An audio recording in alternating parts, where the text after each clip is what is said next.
welcome. My name is John, and I'm just here to discuss movies on the YT. And if you'd like to join that discussion, go ahead and smash that subscribe button and hit that notification bell as well.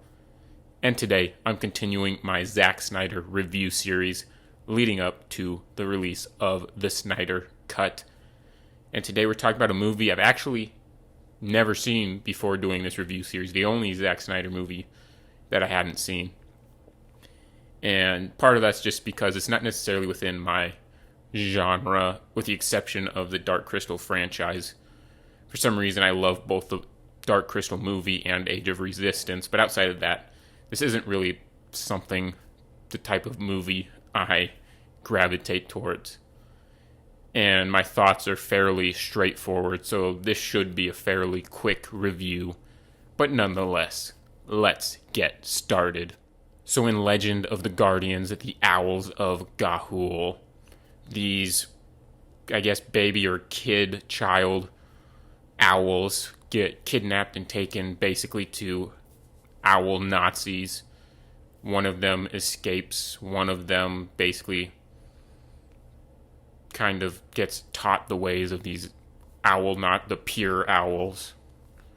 And then the one that escaped comes back with the Guardians, and they basically defeat that. It's pretty much something you've seen plenty of times. It's kind of have some Lion King in there, the Dark Crystal a little bit. It's a bunch of stuff you've seen a billion times. You know, the brother storyline that you see with Mufasa and Scar, that you see with Black Panther and Killmonger. I guess those two aren't necessarily brothers, but they're family, and you still get that same dynamic there. You see it with Aquaman and Ocean Master, and that was even before this movie came out because of the comics. And I am actually going to start by talking about the action, because there is quite a bit of action scenes when you get to the third act, and you do get this nice visualization, unique style to owls fighting. But at the same time, it's not necessarily an action-packed movie. You have some nice action scenes, and when you do get them, it almost feels like he's trying to make a young version of 300, like make a 300 for kids or something, with some of the visuals you see, especially when you get the owl helmets, the owls wear. So the acting and the characters, the voice acting is good. It's good enough. I'm not necessarily... Animation isn't my specialty, so I'm just going to basically say the voice acting is good enough. There wasn't anyone that stood out as being great or terrible.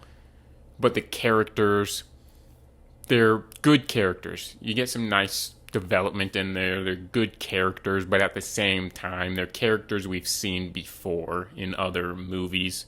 And then visually, this is easily the best part of this movie.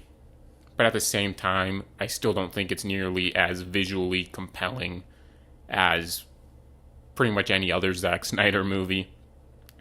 You have this nice, unique animation style going here, but it's an animation style that I think was a lot more unique when the movie came out than it is nowadays in retrospect. Because it also at times feels like it kind of has that 2019 Lion King feel to it. Even though I think it's a much better movie than that. I'm not a fan of the Lion King remake, but that's a different video. And I think especially visually, this movie doesn't have enough of Zack Snyder's flair. Where I think some of the movies after it, I might argue, have too much of his flair thrown in. This is kind of the opposite of that, and I just don't think it has enough Zack Snyder feel to it, that it just kind of lacks any specialty to it. And so moving on to the story, this is a story you've seen a bajillion times in movies, especially kids' movies. They love to do stories like this. You see similar stories in The Lion King, The Dark Crystal, and plenty of these types of movies. And this doesn't bring anything new to the table. There are even times where it feels like it got its visuals or scenes from other movies. Like, I like the Porcupine. He just felt like Rafiki to me. Then there's another moment towards the end where the brothers are hanging on to the claws, and it feels so distinctly similar to Mufasa and Scar moment in The Lion King. And then lastly, the sound. This has been one of my favorite parts of Zack Snyder movies. Even leading up to this, you had Dawn of the Dead had a great soundtrack. 300 had a fantastic score, one of my favorites. Watchmen has a fantastic soundtrack. And you get to this, you have a score that's fairly forgettable. It's not bad, it's just forgettable. And then the soundtrack, look, I know his first 3 movies were rated R. And this definitely is not. It's like a children's animated movie. You can't throw in a lot of the same musical styles that the first 3 movies had.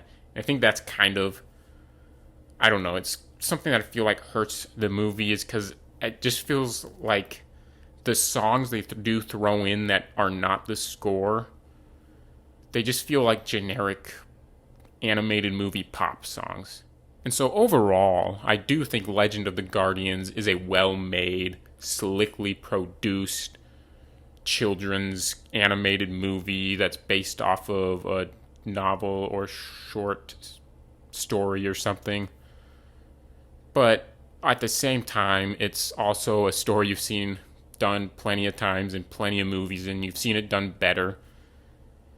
And this doesn't do anything to reinvent the story. It doesn't bring anything new to the table other than a slightly unique animation style. But I do think it's a well-made movie, slickly produced, like I said, and because of that, I do think it deserves a positive score. And so I think I'm going to give Legend of the Guardians, The Owls of Ga'Hoole, a 3.25. Thanks for watching this video. If you have seen Legend of the Guardians, go ahead and share your thoughts in the comments down below. If you enjoyed this review, if you enjoyed this video, go ahead and smash that thumbs up icon, smash that subscribe button, and hit that notification bell as well to stay up to date on this Zack Snyder review series. After this, it should get very interesting. You know, Sucker Punch is always an odd movie to watch. And then you get the DCEU controversies. And so it'll be fun. And I will return next time when I see you again.